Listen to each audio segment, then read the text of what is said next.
আসসালামু আলাইকুম ওয়া রাহমাতুল্লাহি ওয়া বারাকাতুহু। আলোচ্য বিষয় টঙ্গীর বিশ্ব ইজতেমা, দাওয়াত ও তাবলীগ। এটা বিদআত কেন? আমরা এর বিরোধিতা করি কেন? 1946 সালে সর্বপ্রথম ঢাকার কাকরাইল মসজিদে অনুষ্ঠিত হয়। তারপরে 1967 সালে দ্বিতীয়ত টঙ্গীর তুরাগ নদীর তীরে আনুষ্ঠানিকভাবে এর কার্যক্রম শুরু হয়।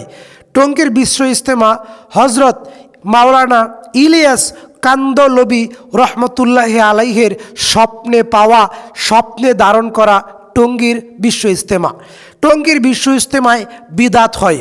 টঙ্গীর বিশ্ব ইজতেমায় কিচ্ছা, কল্প কাহিনী, গল্প, মিথ্যা ভিত্তিহীন, ইমান বিধ্বংসী আমল, ঘটনা তাদের কিতাবে সন্নিবেশিত রয়েছে। টঙ্গীর বিশ্ব ইজতেমা এবং তাদের যে মূলনীতি, তাদের 6টা মূলনীতি আর পবিত্র ইসলামের 5টা মূলনীতি।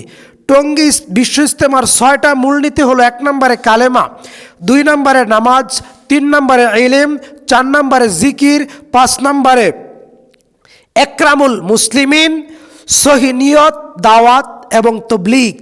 এগুলো হচ্ছে টঙ্গী বিশ্ব ইজতেমার তাদের মূলনীতি, মূল স্তম্ভ। 1 নম্বর কালেমা, নামাজ, ইলম, জিকির, একরামুল মুসলিমিন, সহি নিয়ত, দাওয়াত এবং তাবলীগ।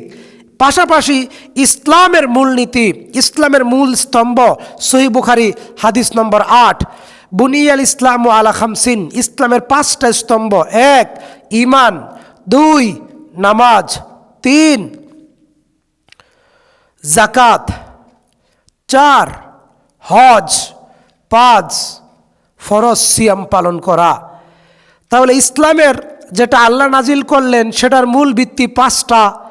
আর স্বপ্নে পাওয়া হজরত মাওলানা ইলিয়াস কান্দলবি রহমতুল্লাহি আলাইহির স্বপ্নে পাওয়া যেই ধর্ম, সেই ধর্মের নাম হচ্ছে তাবলিগি ধর্ম।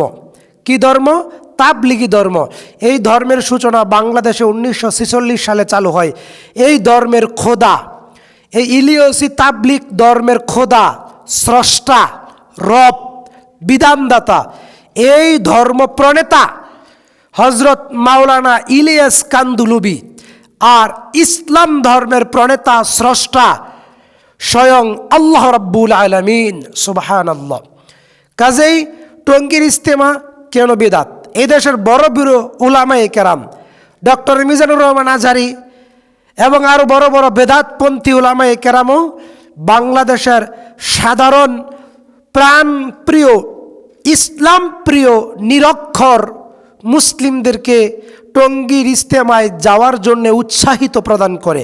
আর আমরা আহলে হাদিসেরা বলি, আমরা যারা নবী প্রেমিক, আমরা যারা নবীর একচ্ছত্র অনুসারী, আমরা যারা আহলুল হাদিস, আসহাবুল হাদিস অথবা সালাফি, আমরা বলি বাংলাদেশের মুসলমানদেরকে যে আপনারা নবীর তরিকায় আমল করেন, কোনো পীর, বুজুর্গ, ইমাম কারো তরিকায় নয়, নবীর তরিকায় আমল করেন।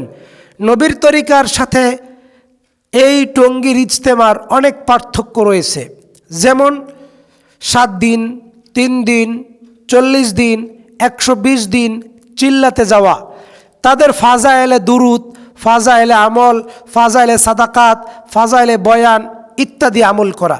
এই সমস্ত আমল নবী মুহাম্মদ সাল্লাল্লাহু আলাইহি সাল্লাম এবং সাহাবায়ে কেরামের জীবনীতে পাওয়া যায় না। তাবলীগ করা ফরজ, কিন্তু কিসের তাবলীগ? আল্লাহর কোরআনের তাবলীগ। কিসের তাবলীগ? আল্লাহর কোরআনের তাবলীগ। কিসের তাবলীগ? নবীজি মুহাম্মদ সাল্লাল্লাহু আলাইহি ওয়াসাল্লামের তাবলীগ। আমরা তাবলীগের বিরোধিতা করি না, আমরা তাবলীগের পক্ষে। তাবলীগ মানে দাওয়াতি কাজ করা। তাবলীগ, ইয়া আইয়ুহার রাসূল, হে রাসূল, বাল্লিগ মা উনজিলা ইলাইকা মির রাব্বিক, আপনার রবের পক্ষ থেকে যা কিছু নাজিল করা হয়েছে আপনি সেগুলো প্রচার করুন। রবের পক্ষ থেকে কোরআন নাজিল হয়েছে, রবের পক্ষ থেকে সহি হাদিস নাজিল হয়েছে, সেটা প্রচার করতে হবে।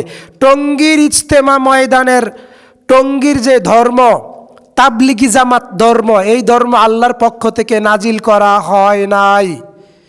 আমাদের কথায় অনেকেই কষ্ট পান, কিন্তু আমাদের কথায় হেদায়াত রয়েছে, কারণ আমাদের কথা মুখটা আল্লাহর, কথাটা আমাদের মুখটা আল্লাহর, আমাদের কথাটা আমরা যেটা বলি সেটা আল্লাহর কথা বলি। আমরা আমাদের মুখ দিয়ে যে কথা বলি সেটা নবীর কথা বলি। মুখটা আমাদের কিন্তু কথাটা আল্লাহর, মুখটা আমাদের, কথাটা নবী মুহাম্মদ সাল্লাল্লাহু আলাইহি সাল্লামের। কাজেই আমাদের বক্তব্যে ভুল বোঝার কোনো সুযোগ নাই। হে প্রাণপ্রিয় বাংলাদেশের মুসলিম ভাই ও বোনেরা, যতটুকু আমল করবেন জেনে শুনে বুঝে নবীর তরিকায় আমল করবেন, অন্যথায় জান্নাত পাওয়ার কোনো সুযোগ নেই। আমরা বলবো টঙ্গীর বিশ্ব ইজতেমা বিদাত, বিদাত, বিদাত, এবং আমরা বলবো টঙ্গীর আখেরি মোনাজাত বিদাত, বিদাত, বিদাত। আপনার হুজুর বলে না কেন রাস্তার মোড়ে মোড়ে মূর্তি তৈরি করা যাবে না? আপনার হুজুর বলে না কেন জোরে আমিন বলতে হবে? আপনার হুজুর বলে না কেন রাষ্ট্রে ইসলাম প্রতিষ্ঠা করতে হবে? আপনার হুজুর বলে না কেন চোর চুরি করলে হাত কাটতে হবে? টঙ্গীর হুজুর এই কথা বলে না কেন? টঙ্গীর হুজুর বলে না কেন নারী নেতৃত্ব হারাম? টঙ্গীর ইমাম, টঙ্গীর হুজুর বলে না কেন নারী নেতৃত্ব জায়েজ নাই? টঙ্গীর ইমাম বলে না কেন, টঙ্গীর বক্তা বলে না কেন, টঙ্গীর ইজতেমা থেকে বলা হয় না কেন গণতন্ত্র হারাম? গণতন্ত্র মানি না, রাস্তার মোড়ে মোড়ে তৈরি করা মূর্তি মানি না, নারী নেতৃত্ব মানি না, এবং মসজিদে সালাত আদায় করতে হবে নবীর তরিকায়, পায়ের সাথে পা মিলায়া দাঁড়াতে হবে, জোরে আমিন বলতে হবে, রফুল আদান করতে হবে, বুকের উপর হাত বাঁধতে হবে, নারীদেরকে ঘরের ভিতরে থাকতে হবে, বেপরদায় নারীরা চলতে পারবে না, ইসলাম রাষ্ট্রে কায়েম করতে হবে, প্রতিষ্ঠিত করতে হবে। এই কথা টঙ্গীর ইমাম, টঙ্গীর বক্তা বলে না কেন? যদি বলতো তাহলে সারা পৃথিবীতে তাদেরকে অনুমতি দিত না, সারা পৃথিবীর নেতা নেত্রীরা তাদের সাথে আখেরি মোনাজাতে অংশগ্রহণ করতো না। আমরা বলতে চাই টঙ্গীর মোনাজাতে যারা শরিক হয় তারা পাপী, টঙ্গীর মোনাজাতে যারা শরিক হয় তারা পাপী, টঙ্গীর মোনাজাতে যারা শরিক হয় তারা পাপী। টঙ্গীর বক্তা, টঙ্গীর আলেম, টঙ্গীর মুসল্লি, টঙ্গীর ইবাদত সব বিদাত।